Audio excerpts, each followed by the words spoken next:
Hi again. Welcome to another episode of the GovX Show. I'm Tim Coulthard, Community Director at Government Transformation Magazine. Joining me today for a conversation is Jeremy Goldberg, who is Worldwide Director of Critical Infrastructure at Microsoft.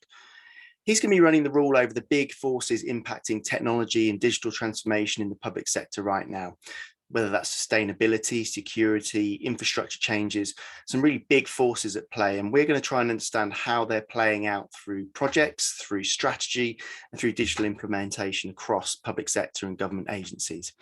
Some big topics to drill into there, so let's jump right in now. So Jeremy, great to have you joining us for a conversation today, and welcome to the show.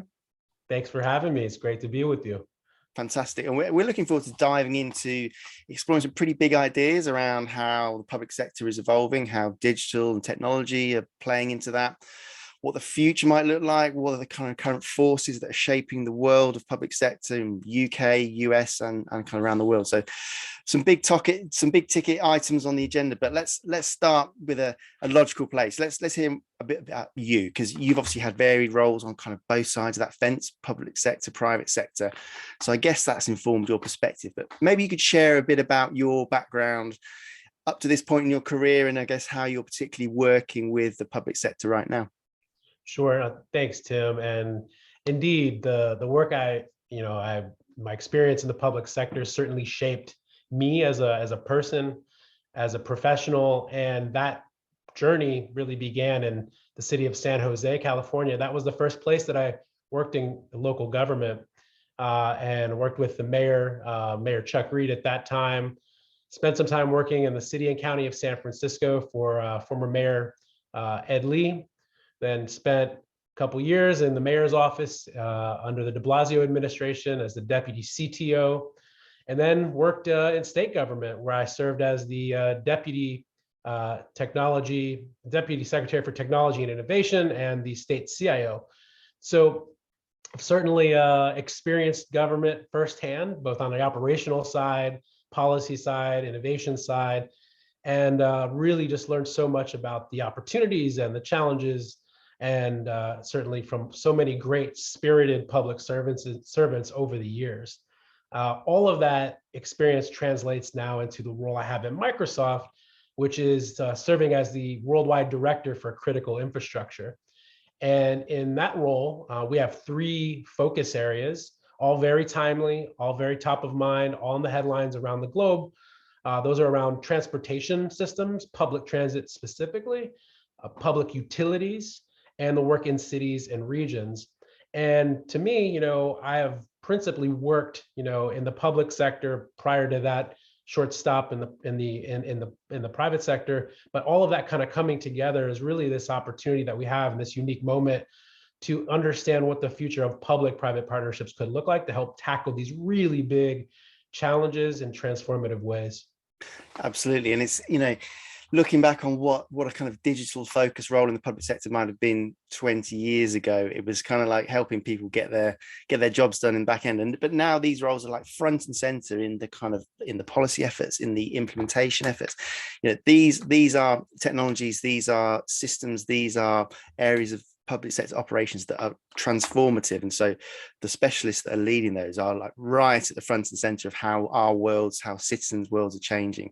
Hugely important roles, and so looking forward to exploring what that might look like now and in the future. And I suppose if we look at where we are now, it's early 2022. Government organizations around the world are hopefully emerging from sort of crisis mode in the pandemic and starting to look around, okay, what have we done? What have we got? And where can we take it? What do we want to keep from what we've learned in the last couple of years? Where do we want to double down and accelerate? What are the things that maybe need retooling that we did in a bit of a hurry because we had to? And there's all these kind of like different speeds of change happening, and it's interesting how they're playing out. So for you, I guess, if we start to drill into some of those opportunities and challenges, I know that you've outlined three when we've spoken before around accessibility, sustainability, security. Big words, big concepts. So be great to unpack some of those. So let's start with the accessibility piece. For you, what's happening around that, particularly in terms of that digital, in terms of that government public sector projects? What does it mean for you? Sure. Yeah, and great questions. And they are big things to unpack, as you say. And where we'll begin with this is, let's talk about infrastructure. And it was already long overdue. But the pandemic, as we all saw, we've experienced, as we're experiencing now, spurred support for infrastructure spending around the world. I think notably, right, we see that with the EU RRF, we see that in the United States through the IIJA, which is also the bipartisan infrastructure law. And these are major opportunities, right, for government to invest in all kinds of infrastructure, roads and bridges and rail, utilities, building improvements, and so forth. And so, in light of that investment, I really see major opportunities around one of the points you raised around accessibility and sustainability. Much of our aging infrastructure, it's not just old, it's also inaccessible. And last year, Microsoft President Brad Smith made it very clear that Microsoft is doubling down on accessibility. I also presented on a panel in person, can you believe it, in November in Barcelona at the Smart Cities World Expo, on the topic of inclusion, rights, and ethics at the core of digital transition. And so I argued, like so many others have, that accessibility has to become part of everything that we do rather than an afterthought. And so that means doing more than just an accessibility check at the end of a product development or a retrofitting of the old stuff, right? Because we have to. But it's actually, taking the time, as we've talked before, Tim, to build with access in mind from the very start. So we're in this moment, once in a generation investment in infrastructure, and anything less than full commitment to accessibility means I think we miss a chance to make real change for the people who depend on that public infrastructure the most. Absolutely. And when you think about infrastructure, it wraps around a world that we think we know, but you could argue, well, is this world what we thought it was 2 years ago? You and I both calling in from home, right? We're not in an office. We haven't commuted into a big city today and ridden public transport all day long and that sort of thing. So that world that the infrastructure is serving is potentially different. And I guess at this point, there's a question of, well, how different? Has the pendulum swung as far as it's going to swing, and how far back might it go? Does that play into your thinking around, well, what's the world that we're trying to help here? It absolutely does. And, I like you. I mean, I'm a public transit rider first. That's my preference. I enjoy all that, having lived in major cities where the subway systems, the buses, the public transit system is the thing that kind of it creates opportunities. It creates other challenges too for you on a daily basis. But I'm the type of person that prefers that mode of transit. And I think that as we look at some of these issues right now, there's one point I really want to talk about, which is around the government kind of supplier collaboration. And there's new opportunity to tackle big problems through these public-private partnerships. And I've seen this in various models in my work previously. What we did in New York State through an effort called New York State Tech SWAT, where we had private companies come in and dedicate talent to work on very specific, very high impact, very high priority projects where either we, one, didn't have all of the talent or the bench strength that we needed to deliver on it, or second, an opportunity for the public sector to help educate our private sector partners on what it's like to work with and in the public sector realm during a pandemic, nevertheless. There are also efforts through some of the things I worked on in New York City through NYCX, which was utilizing all of the 5 boroughs in New York City as a proving ground for yet to be commercialized technologies that help solve problems around cybersecurity and the protection of small businesses, or looking at broadband capabilities and technology in terms of how do we narrow that digital divide by providing new opportunities to expand broadband and Wi-Fi wireless access to all New Yorkers. There are a variety of these models that are out there, and more that we can take from all those lessons learned over the years in many places and apply them. I think there's also a lot of opportunity here at the same time, but the onus is really on the private sector partner to develop creative ways for partnerships to work. So there may be willing partners in the public sector, especially at the municipal level. However, they're often limited in terms of time and resources to create partnership programs. So imagine if ridership on your in TFL, or if you're looking at the subway in New York City, it remains lower than it was before the pandemic, which it is the case. What are new business models? What are new ways of thinking about efficiencies? What are new proofs of concept that we can come together and work on? Yeah, that creative word is key here, isn't it? And it's one of our sort of, we did a trends report looking ahead with our crystal ball at the start of the year around, what are the big forces and changes that are maybe going to happen, and that resetting and reevaluating the relationship between public and private sectors is key, because the government doesn't have all the leading minds on a particular emerging technology, right? That sits with the people developing it in the private sector, but the public sector can help those private sectors to contextualize it in terms of impact on society, in terms of the systems and processes of government and that sort of thing. So if the two aren't talking to each other, nobody holds all the cards in this relationship. It has to be collaborative, innovative, open, and I think we'll see more of that, right? Yeah, and I think you're touching on a couple points that are very important, and also with the introduction of remote work or hybrid work models too, right? So yeah, there are these challenges. Now, I do believe that over the last 2 years, to your point about kind of what are the big things that we're seeing, they're trending now, and what will they look like over the next couple of years? It's not only how will the hybrid working model, remote working model, enable public-private partnerships in new ways, but some of the most effective and unsung work that I saw when I was in the public sector, when I was working for New York State, came from small, dedicated teams, especially digital teams. And these are ones that had the opportunities to work creatively and collaboratively in ways that are not always typical in public service. So given the complexity of these problems that we're talking about and that we're facing and governments are facing, the speed required to address them, I'd like to see similar models adopted more widely. So I think the timing is really right. You have the digital tools, right, more readily available. Yep. After nearly 2 years of the pandemic response. And many of the public sector organizations are better equipped really than ever before to embrace models that allow flexibility and that type of work. So it may seem like a bit of a leap. It does, certainly to some, but I think it goes right alongside organizations that embrace those hybrid work models. And I wrote about this a little earlier this year. It's, hybrid work is also a path to operational resiliency. Yeah, and I think there's a couple of ideas that jump out there, and I suppose it's interesting to hear how the conversations you're having are playing out in that.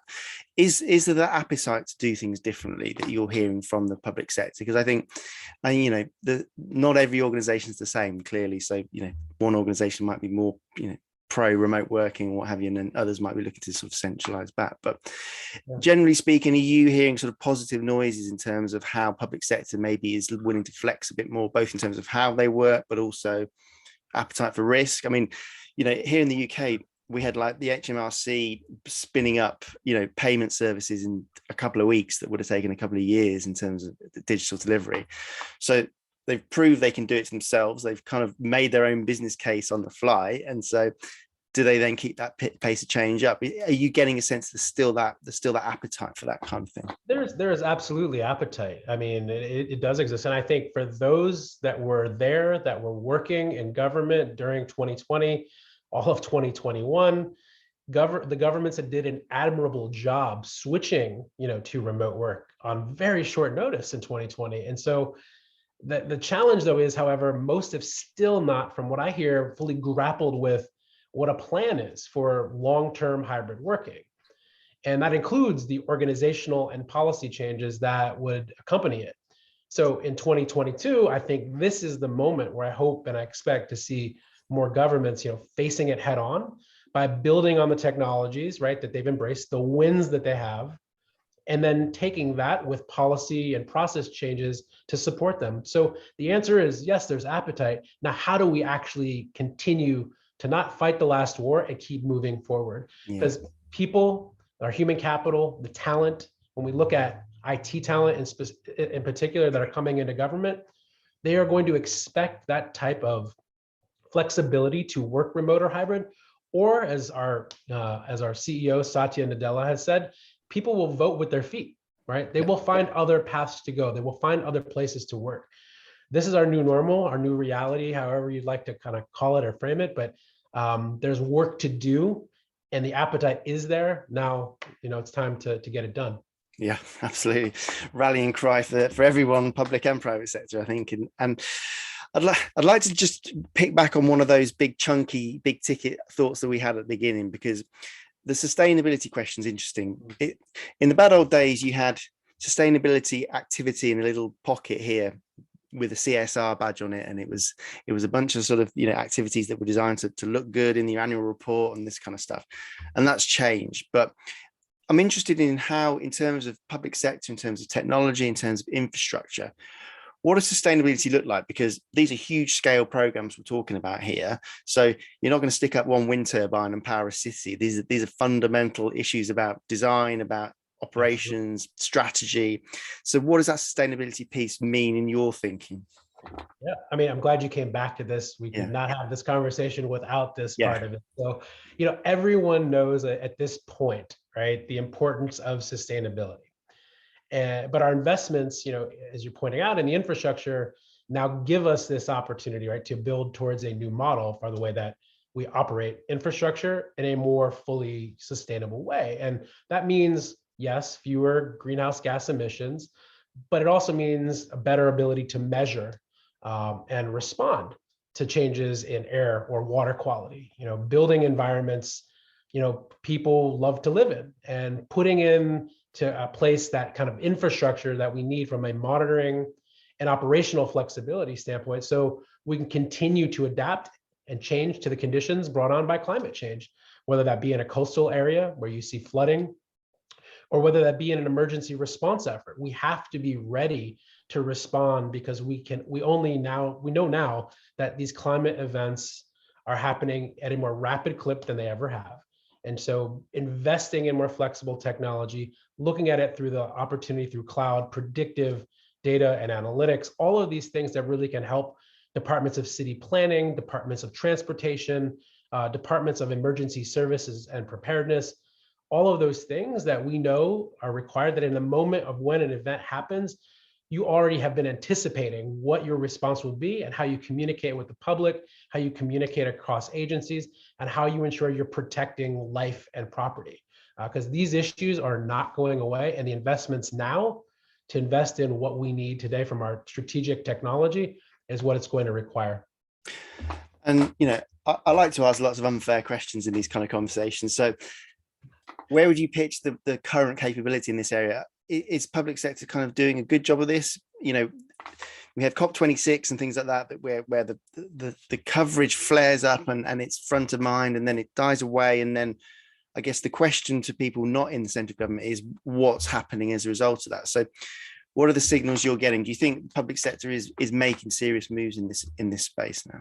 I mean, absolutely. And I think the public sector has been making serious moves over the last decade. I mean, entities like the C40, for example, or the US Conference of Mayors has a climate program and initiative. They're the COP26 efforts that you call out. So there have been investments recruiting chief climate officers and resiliency officers in major cities and smaller cities. All of those investments in talent, absolutely. There are other cities that have put into place plans for decades in terms of thinking out about the kind of forecasted future of a city and what it means for coastal areas in particular. So there are investments in those ways that have already been in place. I would say the key here going forward is governments, each of them are in their own phase in terms of their transformation, let's call it, as it relates to these efforts. Digital transformation is one thing, the focus on climate action is another. And they're looking for and seeking partners from nonprofits, philanthropic community, private sector, certainly, to bring that understanding, expertise to the table to help them move forward and advance on these issues, because people depend on it, right? Taxpayers are expecting government to deliver, and people also have a role and responsibility around changing behavior around climate objectives and compliance with those different objectives that governments put out there. So there's plenty of things that are leading toward like the positive, trajectory on this work. The key will be is, what type of, what's the best type of technology, or how do I convert my fleet of vehicles, let's say, to electric? What's the new business model look like in terms of where to place charging stations within a dense city or urban environment. A lot of questions that have to be solved that really have to take into account more than just the government's onus to kind of do it, but the government's opportunity to convene lots of these stakeholders to really try to drive these initiatives forward. So it requires, people say this all the time, all of us to really play a part, and the convening power of mayors in particular and global government leaders to do that. Yeah, absolutely. And, you know, we're sketching out this picture maybe of the future of places, you know, cities, towns, and the common theme is this kind of connectivity and this kind of decentralization where, you know, we've got IoT, we've got data sets coming from our smart transport, our smart roads, whatever it might be, you know, lots of use cases out there that are developing at different paces. And I suppose the big ticket item that we mentioned up top that is kind of laying over all this is this idea about security, because the more connectivity we have, potentially the more exposure we have to risk. And security, you know, particularly when you're talking about public sector, when you're dealing with, you know, citizen data, when you're dealing with, you know, critical infrastructure analysis, it has to be there. But at the same time, you're striking that balance between usability and growth and innovation versus the security piece. So what's your take on how security needs to adapt and evolve to help us make the inroads around accessibility, sustainability, and all those other things we talked about? I mean, look, I wrote about this last year as well. There's this conversation around rapid digital transformation, right? And security, right? And often with that rapid acceleration of digital transformation during 2020, security was an afterthought in many cases, right? We know that we had to, as a government, to solve problems today, right? There was no time to wait. And so if that meant, you know, shipping some code, putting out a new product, making sure that people could get their you know, unemployment benefits or get their social security checks, we had to make sure that those things were able to stay constant because people were depending on them, right?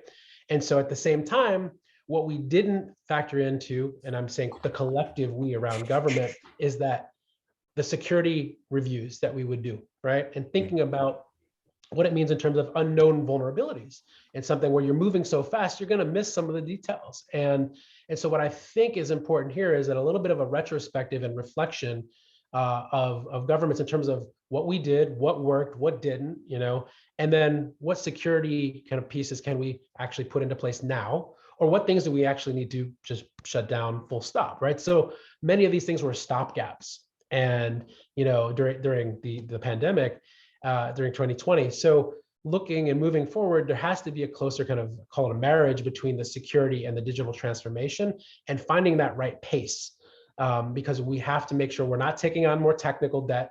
We're certainly not exposing or at all even inferring that we're going to do this in a way that's going to demonstrate or put data out there to the world for bad actors, but we've got to be really thoughtful. So the other part of this is that, you know, the technology pieces, which we're talking quite a bit about, they're about, in my view, the problem solving, right, and the enablement. And so the technologies that are going to have the biggest impact are really the ones that are going to help governments operate effectively, securely, and flexibly. And so as we saw, there were the unexpected things, right, that continue to happen. And so it's important that we have all of these tools in place so that governments can respond quickly and at that moment's notice. Absolutely. So I'm always curious about where people see things going. You know, as if the present didn't have enough challenges. Let's look across the horizon and see what's coming down the line. And I think, you know, we've got technical, digital, data opportunities emerging, technologies that are really starting to take hold, some that are sort of, you know, a twinkle in someone's eye.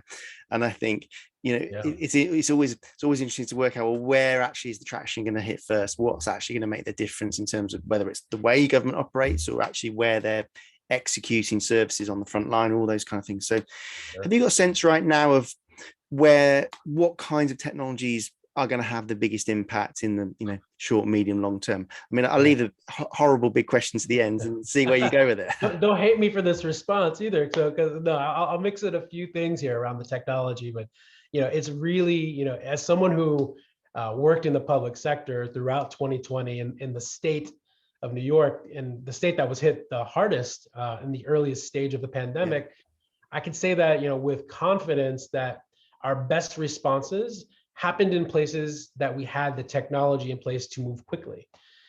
So when we talk about the flexibility of cloud solutions and the surrounding hardware, software, and services, that's really where there's an opportunity for tremendous impact. And it's not just about the technology. Anyone who knows me will know I say this all the time. It's really about not just about what the technology can do for government today, even though it's quite a lot, it's what kind of the base the governments are setting up for themselves so they can continue to build and adapt over time. Because yes, there are sensors, and we have IoT solutions. We have a variety of things that are out there, but most importantly, it's about those investments in the cloud and the solutions that surround it. And it's the investment in the training and the education of the workforces that are within government in order to understand how to effectively use them and apply them, right? So that piece of it, in my view, is as important, because without the training and the skills, right, and without the business processes to match, you can throw whatever type of technology you want into it, but it's not going to deliver what you want. So for me, it's a mix of those kind of few things I've just shared, and it's ensuring that we're investing in, and the private sector has an opportunity here to do this as well, investing in the talent development and ensuring that we're even better prepared for the unexpected, because certainly there is more ahead of that, and government is expected to deliver for people, for all people. Yeah, absolutely. And I asked that question, and I kind of know where you're getting over it, because I think it's true, right? If those foundations aren't in place, the shiny new thing that comes out of the box is just going to either break or not get implemented or founder on organizational culture, whatever it might be. So it's always about the people and the culture and the readiness, isn't it?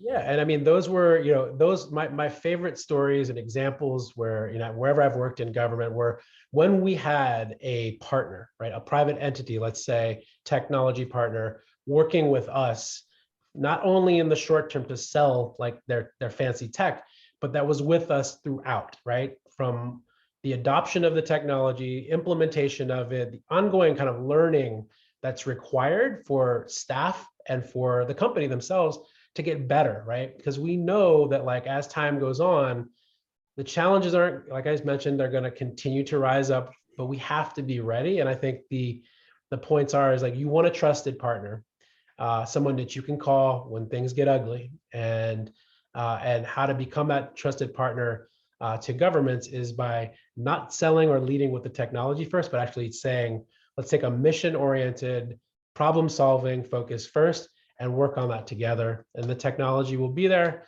but it's really about that partnership amongst the people who are working together to solve these big problems. Absolutely, and I think deep down, everyone knows that. Even when they want to go shopping, they know that you've got to be able to build your own talent. You've got to have the foundations, technical, cultural, in place to do the right thing, and then those shiny new toys will do the job that you've bought them to do. So yeah, I think it's an eternal truth that I think anybody that's not grasped it is probably in denial about it right now.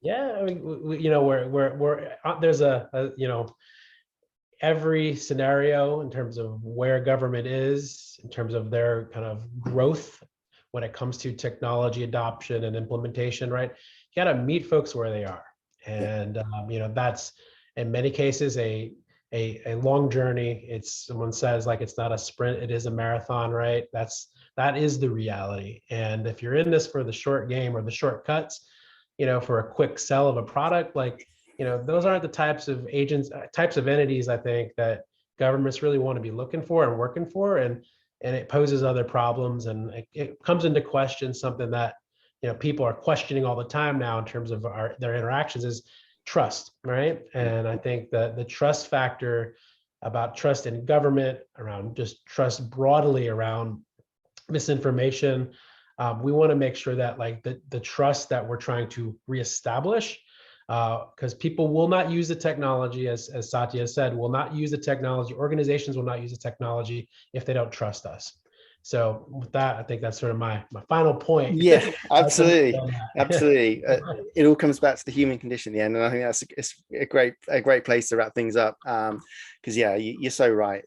We know this stuff, but it's good to be reminded that this is where we win and lose in terms of technology. So I just want to say thanks so much, Jeremy, for joining me, because it's been a great conversation. We've covered some big themes, right? But it's always it's good to get into these, good to bring them to the surface, to remind ourselves, public and private sector, that there are some eternal truths out there that we need to be aware of, and that these big chunky challenges need these collaborative approaches. They need an innovation, technology, but also cultural change, buy-in from our organizations. So it's been a great conversation. I just want to say thanks for joining us.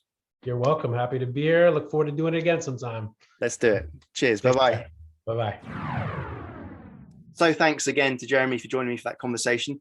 Great to look at that big picture and some of those big forces coming over the horizon. How and where are we going to work? How is sustainability and security and accessibility going to play out? Big topics, big issues, but great to have that conversation to understand where we're headed in the public sector across the next few years. My thanks again to Jeremy for joining me. I'll be back soon with another conversation with a public sector change maker. But until then, goodbye.